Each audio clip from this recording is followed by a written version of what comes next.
Welcome back. It's your best friends. It's Austin, and It's Sean. How's it that's my going? boy right there. Man, I'm good. How are you? Not too bad. Not too bad. Not long time no see. Is it? Is it long time no see? I mean, I don't know. We see each other a lot. So Yeah, we see each other a lot. outside of this podcast setting, that is. Yes. What if it's the only time we talked? Was we always just recorded every conversation we had? We'd probably have a lot to talk about. Dude, that's probably true. Well, hold Like on. if we just like Do you mean if abstained we- from talking to each other? Do you mean just like, yeah, that's what I mean. Like, do you mean like just every time we talked, like now, like the occurrence of it, we record it? Or are you just saying like the only time we talked is once a week? Yeah, no one would like if they saw every time we talked. Yeah, no, that'd be boring.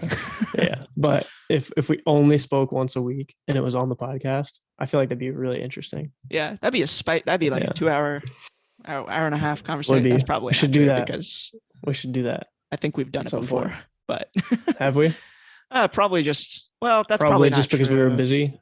because we would see each other on the weekends for filming and stuff. It's true. Anyway, hope everyone's good. Yeah, me too. Yeah. How's your week been? Anything new? No, I mean yes, but no, it's all the same. Gotcha. Good. Yeah. What about you? Pretty much the same deal. Went I rock saw climbing you. with you. Yeah, I saw you on Sunday. Yeah. Yeah, we went rock climbing with a group of people. Indoors. Mm-hmm. Indoor rock climbing. It was good. Rock climbing is a good time, man. It's a good we've talked about working out on this podcast before. That's a good workout. Yeah, it is definitely a good workout. It's not something you would think of the first time you go. I don't think you think about how much of a workout it is until you get up on the wall. I don't think you realize what it activates either until you start climbing. Like, I agree. People are always surprised by how like much their forearms burn, and then sometimes people are like, "Oh, like I'm surprised with how like my legs were sore. Like my legs were super sore the next day." Yeah, like that kind of thing. My legs weren't sore, but dude, this time my obliques, like sides of my abs, holy Jesus. Yeah, I think it was that one of the pink routes. There's like a V3 that I couldn't get for some reason. Oh yeah. Where you're like on your side. Yeah, I start like hanging around like kind of a block and then foot up. Man, it definitely busted my ass. Yeah. So yeah, I think that's why my obliques are sore on the left side. Dude, it's like so sore. Yeah, mine were pretty sore too after doing that route. Yeah, it's a very good full body workout. I do wonder how healthy it is for you though, just by itself. You know what I mean? Just because like you're putting so much tension on just your fingers, especially like with how hard like people climb, like you're putting your fingers on like not that much. And yeah, doesn't seem like it would be good for the tendons long term. I don't know. I mean, it's probably better than a lot of sports. This is probably true. There's definitely a lot of sports that are worse on your mind. Yeah, it's probably better than running. You think so? Yeah, just like I mean, all the impact all the time, on your joints. Yeah, like my knee, my hip, my whatever. I don't know.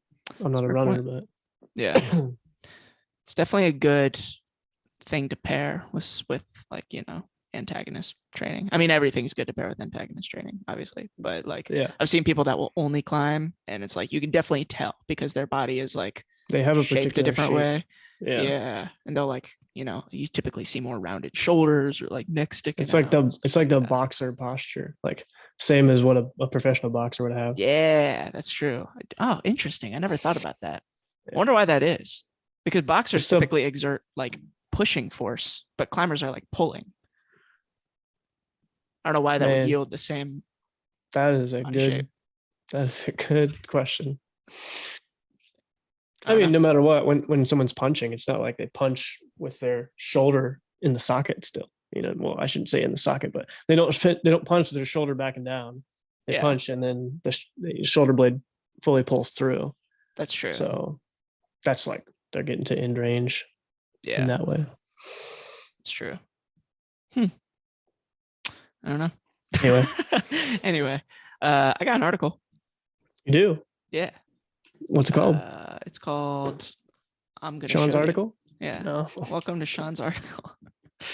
All right, let's see. Can you see my screen?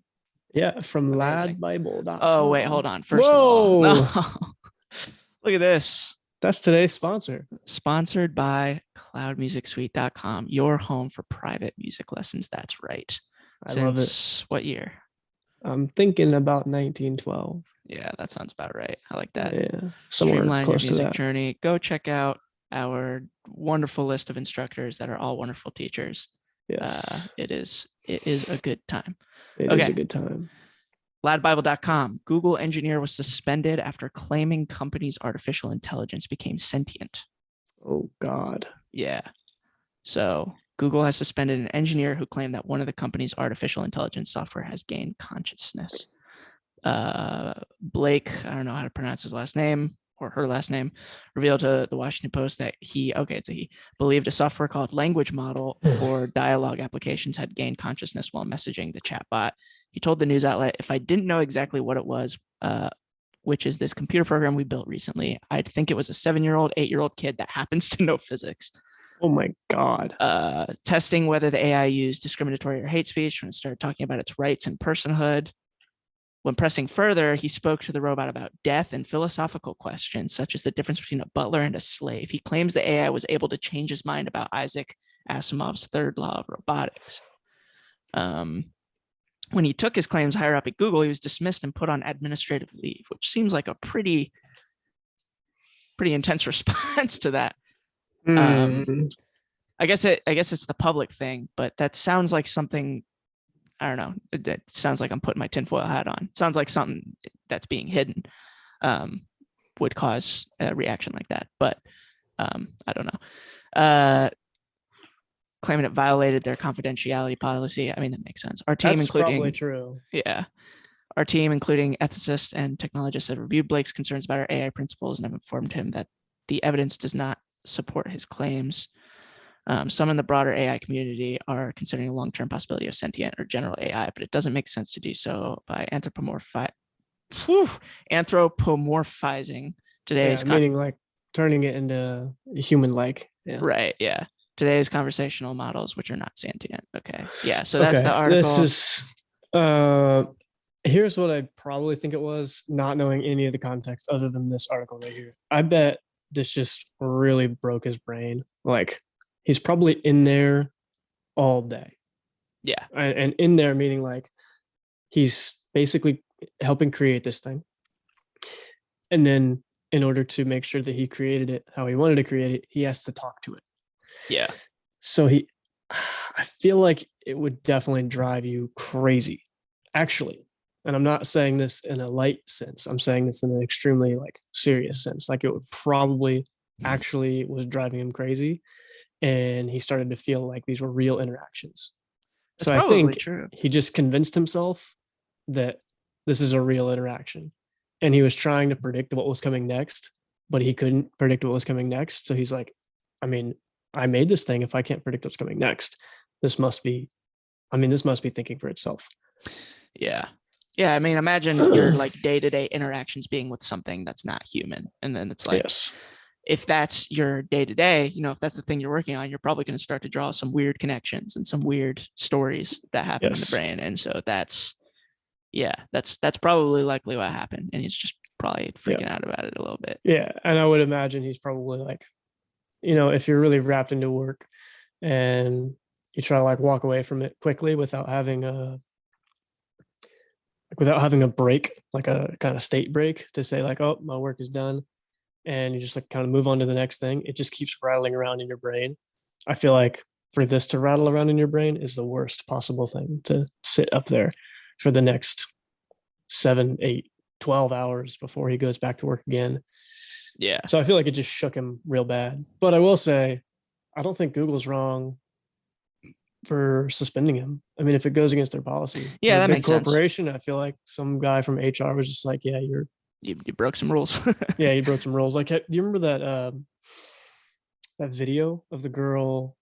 There was like some Apple software engineer, or maybe he was hardware. I can't remember. Either software or hardware. And he brought his daughter into the facility, and she videotaped the whole thing. Oh, and she posted it online. So she got like a bunch of views, and it was like me at the Apple headquarters or whatever. And then he got fired like instantly. Yeah. Yeah. And he was like, oh, well, I disagree. And they were like, no, this Yeah. is against everything. Like, and he said, well, I'm a tenured employee. I've been here for like 25 years. And they were like, we don't care. We don't care. Yeah, I mean that makes sense. That's I mean the confidentiality policy thing. That's huge. That's real. Um, yeah, I don't know. Yeah, I feel like it definitely would play with your head, especially considering how big of a topic AI is, just generally speaking, and how much like this idea of a general AI, or even not just general AI, but just AI playing in like society is such a big concept. Like, what do you think about like self-driving cars and stuff like that? Um, I think it's cool. Yeah. I think it's probably going to be safer than a human, but I think no matter what, even if it's 100x as safe as a human, it will still lead to a lot of litigation whenever there's an accident between two self-driving cars. And I don't think at least the US government, I don't think the US government's ready for that. I don't think the US legal system's ready for that. Yeah, that's hard to place blame, and And it's like very interesting. people are gonna die because a self-driving car hit another self-driving car. That's factual. It's gonna happen. So where does the blame go? Does the blame go on the software? Because if the blame goes on the software, does the blame go on the software company? Does the blame go on the software engineer team? Like, where's the blame? Is it blameless? If a Yeah, human does it to especially a human, it's a crime. If a piece of technology does it to a human, what is it?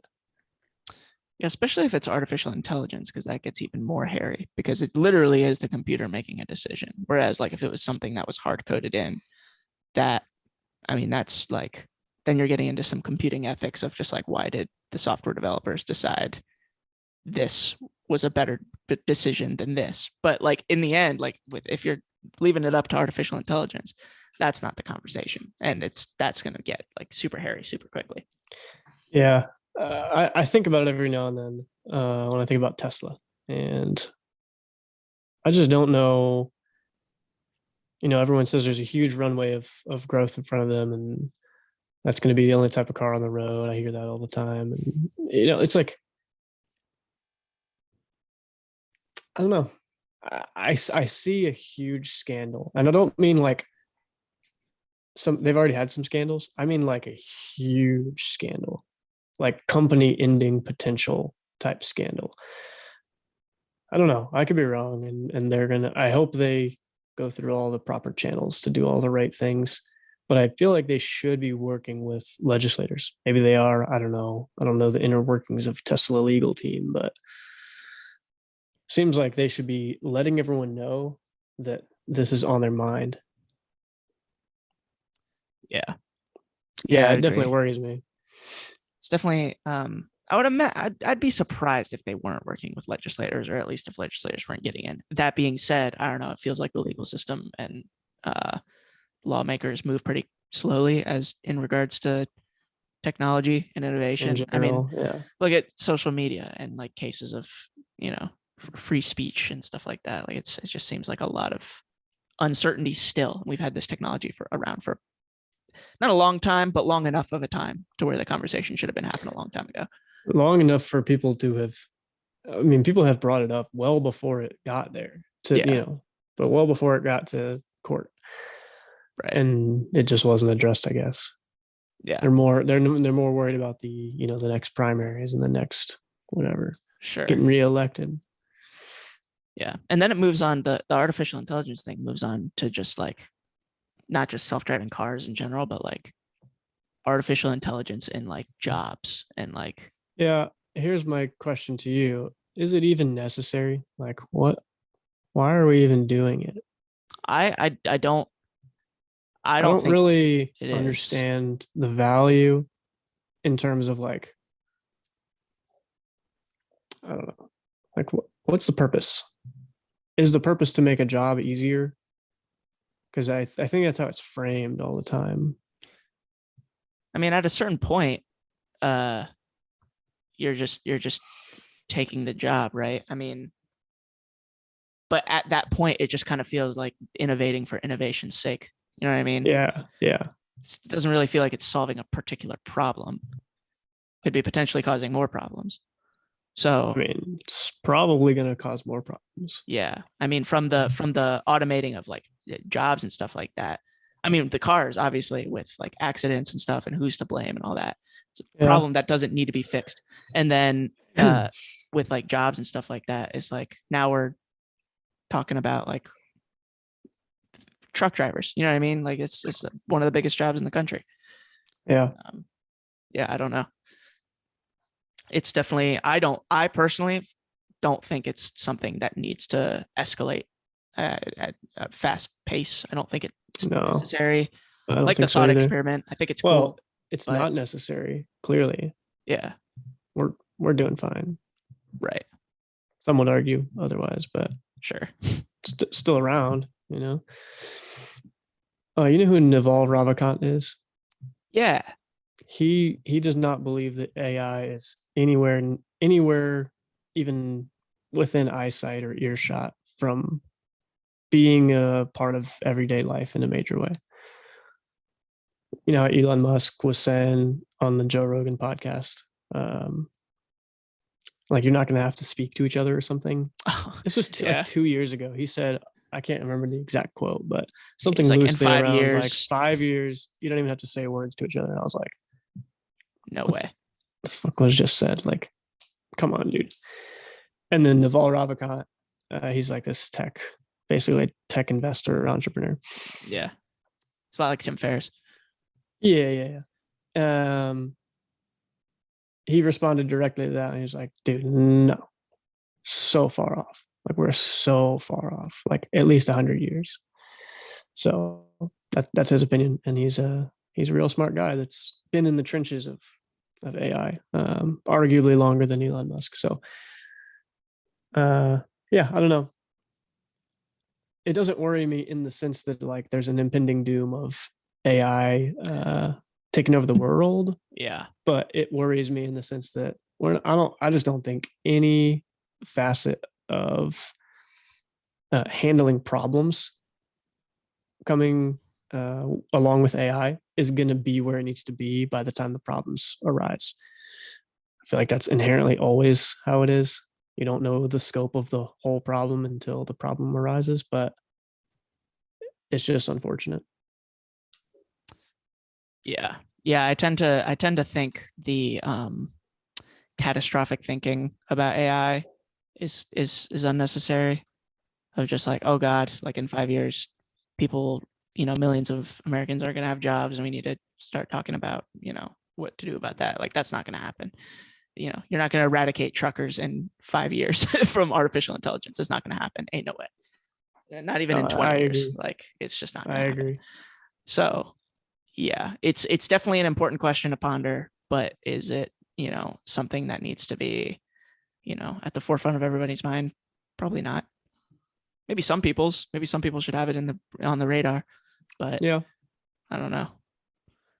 It's interesting. Also, I think in terms of jobs, I think there's a bigger issue, and the bigger issue is, am I making sure that I'm still valuable to the market? And if the answer is not a definite yes, then you just should either pivot or get some new skills to make yourself valuable to the market. Or if you don't like how you're being valued in the market, get some new skills and you'll be valued differently. Whether that be better or worse, I don't know. If you don't like how you're being valued as a lawyer and you decide to be the best barista in the world, you're still not going to get paid more than you were when you were a lawyer. But you'll be compensated differently for different sets of skills, is all I'm saying. Right. So I just think, like, how often do adults get talked to about their career choices and whether or not they want to change careers? I just feel like it doesn't happen that often. It should probably be more of a conversation. You and I have talked a lot about like one. I think the days of keeping one job for 40 years are completely over. Oh, I agree. I think they're done. Number two, I think the days of having one income stream need to be done. So those two things alone, if you're just going for those two, you're probably going to end up pivoting at some point because you're going to notice that you enjoy this thing more. There's more opportunity over here. But I don't know. I just feel like people get stuck in one career path and they just assume that that's it. They're just there forever. I don't agree. Yeah, I mean, it's definitely like with the older generation in my life, that's definitely what it seems like is like when I talk about the things that I talk about and the things that I'm involved in and the things that I hope to be involved in the future, it seems like something that would not have occurred to them when they were my age. You know what I mean? They, in their radar was just like exactly what you said, just like go to work for 40 years, retire. And it's like, you don't move careers. You just escalate the one career in your one job and, grow from there. And it's like, that just seems like such an old idea. And yeah, I mean, especially with how expensive like student loans and stuff like that are, like the multiple streams of income thing is pretty important too. No, But I also agree. feel like some people see that as like, oh, now I need to stay in this career because I spent so much money on school and I have to pay off these student loan debts. And it just turns into this cycle, digging yourself in a hole. So yeah, I hope it's over. Like I hope the future, and it seems based on just like how beneficial the internet is to people being able to create new services. Like it seems like the future is, you don't have to stay in this one thing and you can create multiple streams of income because a lot of people are taking that opportunity. Yeah, I agree. The barrier of entry to low, the barrier to entry is lower. That's for sure. Yeah, I don't know. I just think going out and making money on your own is the most important, the most powerful thing for your brain as someone who's like traversing in the economic world. Not having to wholly rely on your employer.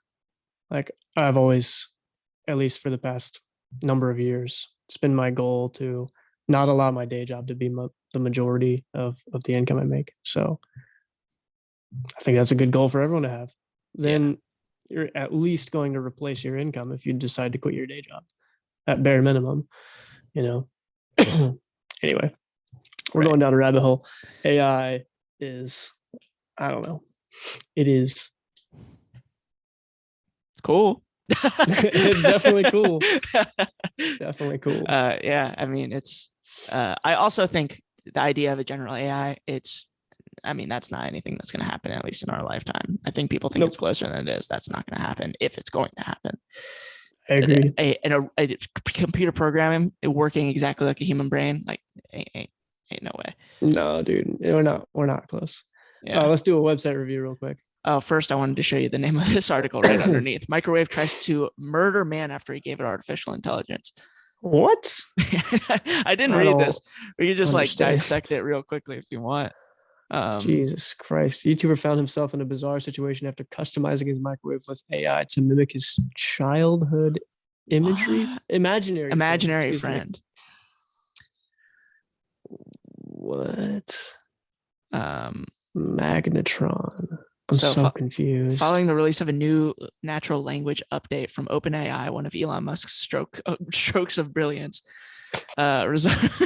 decided to bring the veteran microwave back to life. As far as bright ideas go, this was not one of them. Okay, I really don't want a book. I don't want to read all this, but it sounds interesting. It's funny. Yeah, website. I don't know, 4, 3. Yeah, I was gonna say 5. Oh, no way. That ad at the top, dude. I thought it's obnoxious. I thought we were looking at a jewelry website. I'll say 4.5. I respect the Google ads, but Yeah, I'm giving it a 4. I feel like once you go scroll past this though, there's not a bunch of pop-ups. I like this little like notification of how far you are in the article. That's pretty cool. Yeah. It's like pretty much just this ad, and then it's like now I know what I'm reading. So yeah, I'll say 4.5. Word. Cool. Good stuff. Good stuff indeed.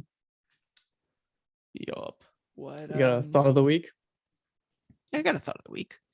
Let's hear it. I was talking to somebody who said Isn't it weird all the different ways that we honor people? And I think the specific thing was like, isn't it weird that we just like, for some people, we'll just make a huge statue and just like, that's the way that we honor them. And it's like, is that what they would have wanted? Does that statue even do anything for anybody? And then it's like, okay, why do we have funerals? Is it for the person or is it for, the family? Is it for the tradition? You know what I mean? And then I started to think a little bit more about like, why do we do any of the traditional stuff that we do? It's just like, it's like, who are we doing it all for? I guess in the grand scheme of like, I mean, funerals and like death was that context, but it could be marriage, it could be birthdays, it could be literally. I have a question. Like that. So, not going to answer your question. Just going to ask another question. Okay. Do you feel like the deeper thing you're getting at is basically saying how many of our thoughts are our own thoughts? Is that what you're kind of saying? Or how many of your thoughts are just because this is what people have thought in the past and they have motivated you to think that same way? That is basically what I'm getting at, because I've thought about that in the context of work too, of just like, why do we do these processes? No one has an answer. It's like, okay, it's because we've done them in the past. Okay, there's a better way to do it. So why don't we move away from it? Yes, that's always a sticking point. Like for me, in every situation where I'm leading a group of people doing something, it's like, oh well, we did it like that last year. I'm like, we just talked about this off camera. Like I have no attachment to what was. I don't care. I definitely don't care what was done 40 years ago. Like no offense to anyone from 40 years ago, but like we've got to have figured out a better process by now. I agree. I've thought a lot recently, probably like over the last few months. Like, is that thought my own thought? Was that from me or was that from like programming from like years ago? I was told that I should feel this way and think this way. Yeah. It's like it's an uncomfortable process to break programming and challenge that, because now you're challenging yourself basically, but you're asking if it is yourself. So you're not sure if you're challenging yourself. You're also challenging everybody else. And I think that can cause a lot of discomfort for people too, right? Yes. It's just like internally that question, and externally. That question that I just asked, like from the beginning, would probably make a lot of people uncomfortable. There's probably a lot of people listening that are uncomfortable by the question of why are we having funerals? You know what I mean? Like that's a big question. And it's like, very important and special for a lot of people. And I'm not, downplaying that. But, that broad question of like, we've done a lot of things over the years, just why? Just ask. Dude, what I think is even more important than that? Like, I think I didn't want to answer that question because I felt like it was exactly what it needed to be. And I don't feel like I need to answer it because why does it matter? Like, why does it matter what I have to say? I don't even want to have anything to say because I just wanted it to be what it was. Maybe it's because I realized the gravity of it. I don't know. But sometimes I think I wish people didn't answer questions. Yeah. Or just say, I don't know. Or that's a good question. And just let it sit. Or just ask another question on that question. Sometimes the lack of answer answers it on its own. You know what I mean? Yeah. Like that question specifically, it's like, why? That's all. No, I think why is always I love that stage of like I have nieces and nephews. Just love when they ask why. It makes me so excited. Like, well, that one, I don't even have a reason. So what do I say? I'm like, I don't know. Maybe I shouldn't have told, I probably shouldn't have told them whatever I just told them because it didn't even matter. My least favorite thing is because I said so. That sucks. Yeah. That means fall in line, little one. Yeah. Exactly. Sheep. uh um It's definitely quicker than actually answering the question. this is true. We talked My about parents were always good about answering my questions, though. I'm sure I was the annoying, like always asking questions kid. I definitely was in school, what in classes I cared about.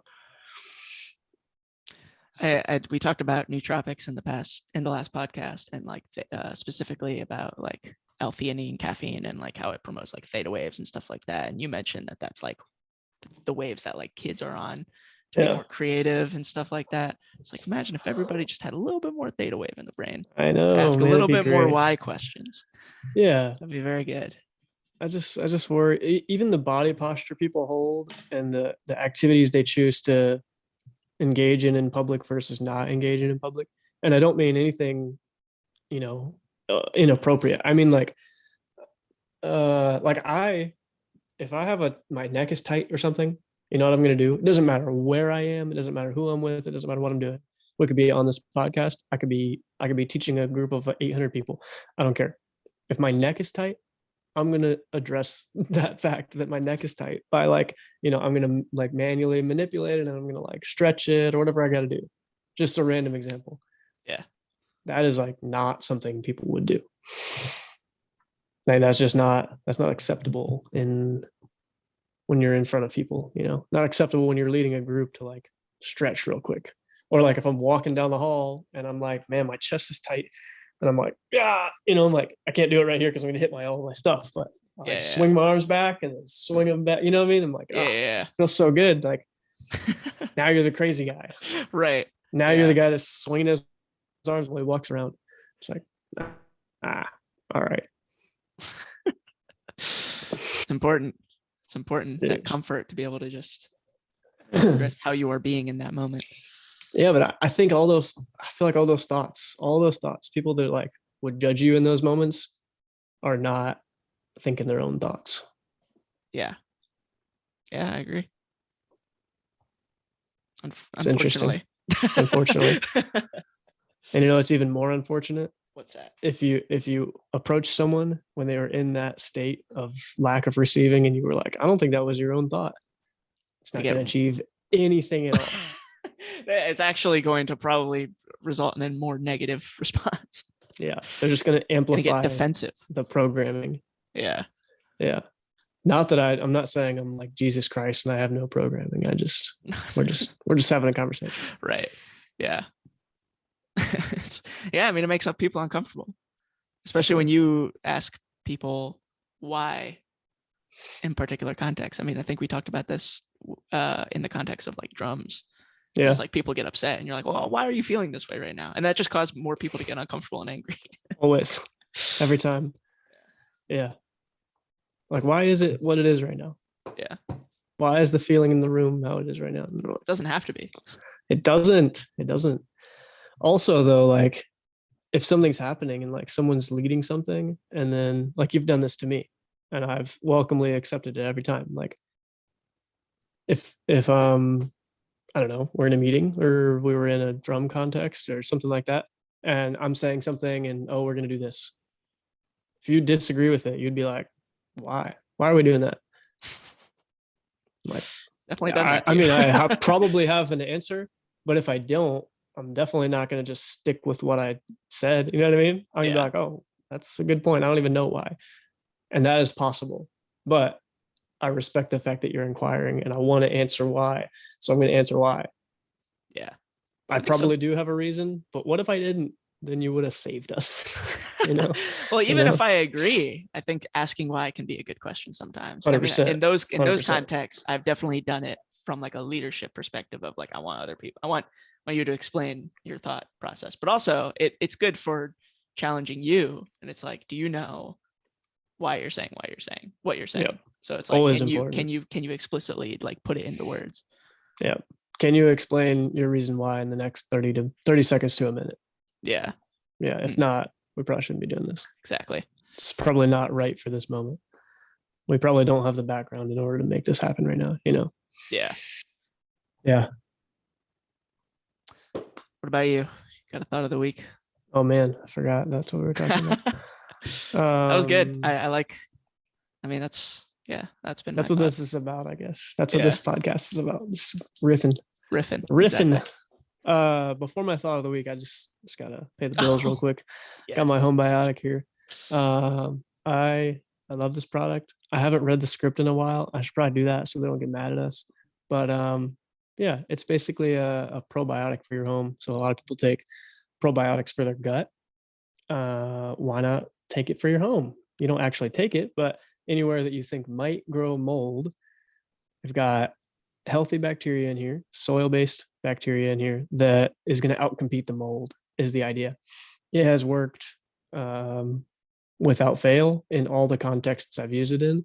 So I am a full believer. Love the product.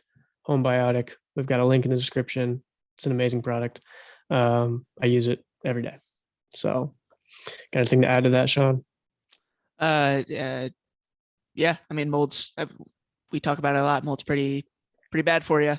Can really, really impact your health. And if you feel like you're, somebody who's, lethargic all day, feel like you're addressing all the health issues, but some things just aren't going away. Maybe you have mold, and this might be the solution to it. Yeah. We also talk about mold toxins in coffee. Don't spray this in your coffee, folks. No, don't spray it in your coffee. Yeah. Yeah, if you didn't catch the last episode, we did a danger coffee review.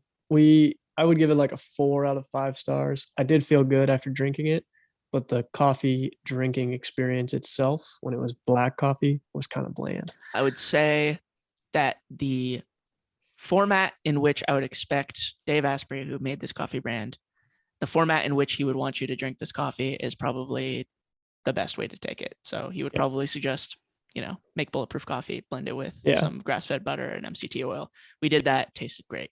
So it did taste great. So yeah, black was just meh. So anyway, thought of the week. Do I have a thought of the week? I have a thought of the day, but I'm going to call it a thought of the week. That's kind of been mine, to be honest. Yeah, my thought of the week. I feel like if you just took all the accumulation of all my thoughts of the week, they're all like stemming from the same thing. But I really, really, really, really hate things that we have to do just because we like have to do them.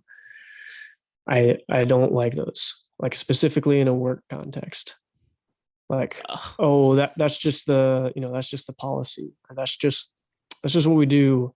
Oh well, you've got to complete this and that by that deadline. Well, what happens if I don't? Are you gonna fire me? No. Oh well, then does it matter? Do we need to do it at all then? What if I do it 3 months late? Are you gonna fire me then? No. Okay. So why do we ever have to do it? I just don't. It's like this would be tedious, but if we could have like a list of reasons why we do each thing that we do in any work context, I would be so much more about that. I was listening to the Jocko Willink. You know what that is? You know who that is? He's a good dude. Navy SEAL. He's an ex-Navy SEAL. And I mean, he's a hardcore guy. If you haven't heard of him, Google Jocko Willink or just Jocko, Jocko. He's a killer. His context, not for everyone, but he's a G. I mean, absolute beast of a human. And he was, I can't remember how I got to this clip, but it was like a little 7-minute something about him joining the Marine Corps. He was actually with Jordan Peterson. Oh, okay. Excuse me, joining the Navy. I'm sorry, joining the Navy. And he was like kind of a trouble kid.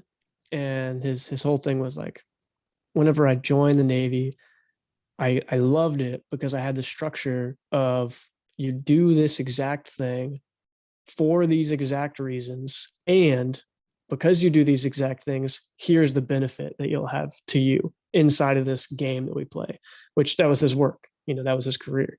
So each thing they did, whether it was a dumb reason or not, they had reasons why they would do it, and they would be expressly told to you. They had an exact way to do it, and the reasons why to do the exact way would be expressly told to you. And then lastly, what you would get out of it would be expressly told to you. That's super, super important. And I feel like if that structure was used more often, maybe a little less militant, but that the tenant man, I feel like it'd be a lot easier to get things done that are menial tasks that seemingly don't add anything to anyone's life. Those are the most frustrating things to me. And those are what like eat away at people in careers, in my experience. It's normally not the work itself that people hate, that people want to get away from. It's all the BS surrounding the work itself. So if there was a clear reasons and clear purpose for everything, probably half those things would be eliminated anyway because you couldn't assign a clear purpose to them. And then second, if they do feel like BS tasks, at least you have a reason why you have to do them. And it's like, all right, word, I get it. I have two thoughts about this. First one is, if that is the world that we lived in, first off, school would be more efficient, and students, especially in like grade school, would be more likely to succeed, because I think about all of like the, my peers in school that were the troublemakers or the kids that failed or the kids that didn't do their homework. It was always that reason of like, but there's no reason for this. Like, why? Like, you haven't explained to me why I need to do this. I mean, yeah, I feel like that would just like allow a lot more kids to be like, oh, like the structure would exist. It would make more sense to them to be able to complete what they need to complete, and they would actually get fulfillment out of it. Yeah, but here's the truth. They don't have to.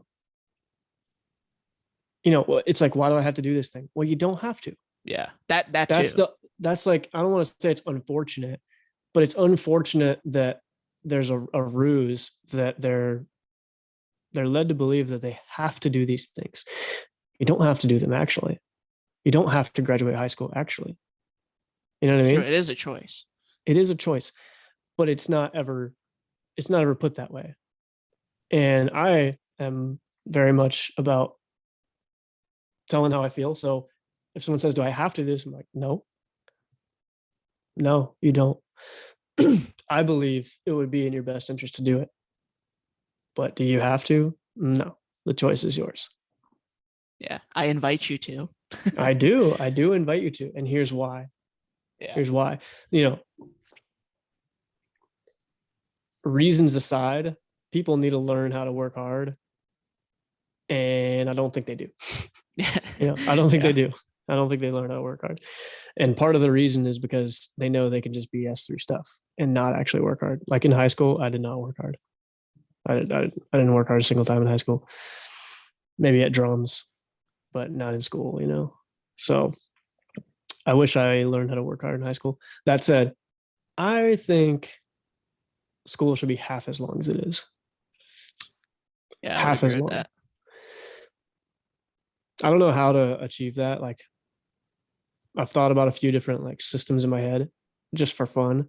Of course, I'm not the superintendent of a school district, but they could be so good if you could have like like 9 to 1 instructional time, something like that, and then an hour for lunch from like 1 to 2, and then 2 to 3. It's basically like study hall. There's like, you have to have a really specific structure about here's the teacher, that's going to help with this area. Here's the bio teacher that's going to run this type of lecture, or they're going to have study hall here. Here's these people in the media center who are going to do one-on-one stuff. And then all the coaches or whatever do open gym, and they make sure that people are allowed to like play basketball or volleyball, or someone's in the weightlifting room making sure that people are being safe, but they're allowed to do that. You know what I mean? How do you think you would encourage students to use that time in a way that would be beneficial to them? Like, it would have to be some kind of reward system. I don't know. It would probably feel cheesy, but there would have to be some kind of reward system. I don't know exactly what it would be, but maybe like a way to track the things they did and why they did them. You're required to track those things. That's how you get attendance for that block. Yeah. And you have to like check in with a teacher or something, or an administrator. Okay. And it's like, I'm going to spend the next hour playing basketball because I'm like really burnt out on school, and I feel like this is the best thing for me. And they're like, well, and then there's a conversation to be had like, well, I'm looking at your grades here, not looking so good. Is this the best decision for you right now? If they still feel like it is, I feel like they should still have the freedom to go play basketball or whatever other thing they want to do. Okay. Play Nintendo Switch with the homies in the hallway or whatever.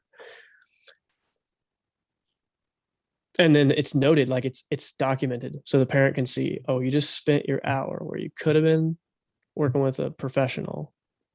You chose to do this because you needed to recharge. Why don't you seem recharged? Why are you, you know what I mean? Yeah. And then there's conversations could come out of that. I kind of like that, the transparency behind it. Yeah. Huh. Would Yeah, it get that's abused? interesting. Sure, everything does, but Yeah. that just comes down to like interpersonal communication and being Right. able to handle that one-on-one situation with the student. Yeah, I do like the idea of giving students the time to figure out how to use it, because once college hits, I feel like that is when In real life, it's a for smack sure. in the, and real life. Yeah, it's just like a smack in the face of like, oh my God, I have so much free time. I don't know how to use it. Maybe some kind of inkling of that in high school would definitely be beneficial. Yeah, I agree. I like those thought experiments about like how school could be better. Me and my friend talk about them a lot, usually in the context of computer science, because we're both computer science. We were both computer science majors. But it's always an interesting concept because it's like we had this idea of like, what if you could build maybe you and I have talked about this, like a university long like project, like a group project. You know how like most majors will have like a capstone course at the end or something like that. Yeah. What if you just drag that out? And it's like, I had this idea of like, what if you had a group of students that were working on one project, but each student had to take different classes at different times so that their responsibilities for that project were different every semester. And then you switch so you get exposure to everything. And then you're starting with like a small idea of like, all right, how can I build, tic-tac-toe in a terminal or something like that? And it's like, all right, now let's turn this into a mobile application. Now let's turn this into a web application. Let's, uplift it to the, you're just adding on more and more and more variables. So that you can see something built to the end. Because something I really hated about college and school in general is like the things that you do, the projects that you have, you don't really see to the end. They're just like Yeah. a very, very small like pocket that you kind of like, you either put a lot of work into it and then it's like, oh, what did I put all this work into for? Or you just shit something out and it's like, oh, that could have been good, but I didn't. I didn't allow myself to build something cool. No, that makes a lot of sense. And I felt the same way. I didn't go for computer science. I went for bio, but in a biology degree, it was like a research or something. Yeah, that'd be great for like a whole, we would do cool research in certain courses that was a semester long thing, but we can only get so much out of it. Like good research takes a long time, just like good product development and software engineering takes a long time, especially if it's a somewhat small group. If you have a Google sized team and you can just deploy engineers whenever you need it, sure. But with a smaller team, things take a long time. Shit, I had a thought. I lost it. What does that have to do with bio? No, it has to do with like I think seasonality is a good and bad thing. So what could be good from that is actually teaching people that, it doesn't end. It doesn't end. Most things that are going to be like valuable and worth it aren't just going to end after a 6-month period or however long a semester is, 4 months. And it's okay to take a long break off, which would be the summer, but get back to it. Get back to it in the fall, not get back to something else. We talk about this, you and I talk about this with a lot of people we know, who it's kind of like, I've heard it described as like shiny object syndrome, of they don't ever have like a few ride or die things that they stick to. Like everyone should branch out and explore new things and just check out, okay, do I like this? Maybe not. I'm just going to get rid of that. Do I like this? But in order to have like, let's say 1, 2, 3, 4, something like that, things that you're always working on, no matter what. And dependent upon the seasonality, like I was saying, maybe this project gets a lot more of my attention right now. Maybe my day job gets a lot more of my attention right now because we're busting our ass on XYZ.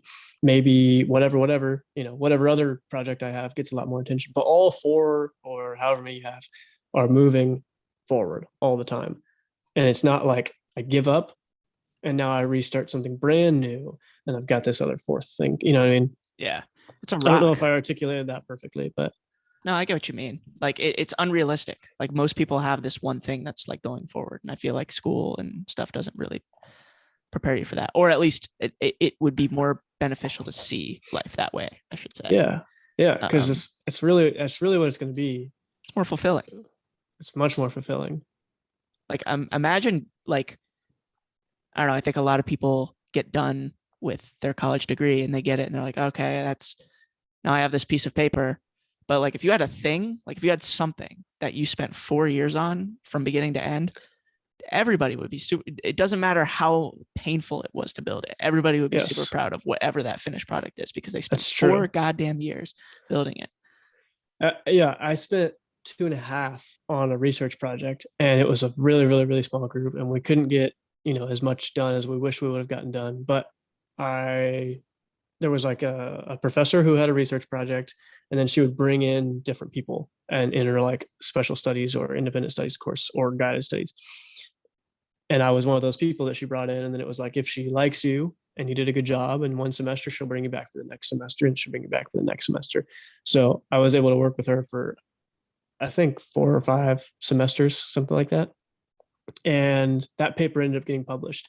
So I think there was 4 students and then the professor that were listed as authors of the paper because we all contributed to the research and we all contributed in some way to the writing. Right. That was super cool. And it was like, I was super proud of that. I'm way more proud of that, which is kind of funny because my set has my degree, over there. Yeah. It's got my little, what's that thing called? I don't even know. Diploma. There we go. It's got my diploma over there, college diploma. Yeah. I'm much more proud of the fact that I was published, although it wasn't only my research, but I contributed to a project that was published in a scientific. Super cool to me. That was a lot cooler than that piece of paper, Yeah. So I agree. Yeah. It's interesting. It's a fun thought experiment thinking about different education systems. Definitely. Anyway, kind of went down the rabbit hole, but yes, that's what it's about. That is what it's about. All right. You want to wrap it up? Should we wrap it up? Yeah, let's do it. Yeah, man. All right. You want to do the YouTube stuff real quick? Oh, yeah. We got to do better about that at the beginning. That's true. Shit. I forgot all the things like immediately. Everything left my head. Okay. First, what you're going to want to do is you're going to want to like this video. And that's what you're going to want to subscribe because then you'll know when we post again. You're going to want almost at the 21st. We're almost at the 21st. Next episode is our 21st episode. That's right. We're going to be legally able to drink. That's great. The podcast is going to be 21. That's right, baby. Comment, if you had a thought of the week, if you had any thoughts about what we said, we read every single comment. It's wonderful. If you're listening to us on Spotify, come check us out on YouTube. We have faces that you can look at and also an article that we share and rate. If you're watching on YouTube, we're on Spotify. Go check us out. And we have a public service announcement that we haven't said in a long time. Austin, what would that public service announcement be? Yeah, so I've been thinking about this one a lot, but my buddy Kyrie Irving, he is a basketball player and he holds the truest belief, and that truest belief has to do with the flat earth we live on. It's flat. That's what he believes. It's flat, baby. It's not about an opinion. He knows for sure. Yep. So, yeah. A gentleman and a scholar. Mostly a scholar. Anyway, yes, Earth is flat. I know, I have a bio degree. Trust me. There's a link in the description. Check out HomeBiotic. It's a great product. I think it's great to have in your arsenal. If you rent, if you own, if you live with your parents, it doesn't matter. Go get you some bottles. Give it a test. Let me know what you think. Let us know in the comments if you get some HomeBiotic. And go to cloudmusicsuite.com. Learn an instrument. Get smarter. It's always good to build those hard skills and soft skills. All right. Have an amazing night. Thank you.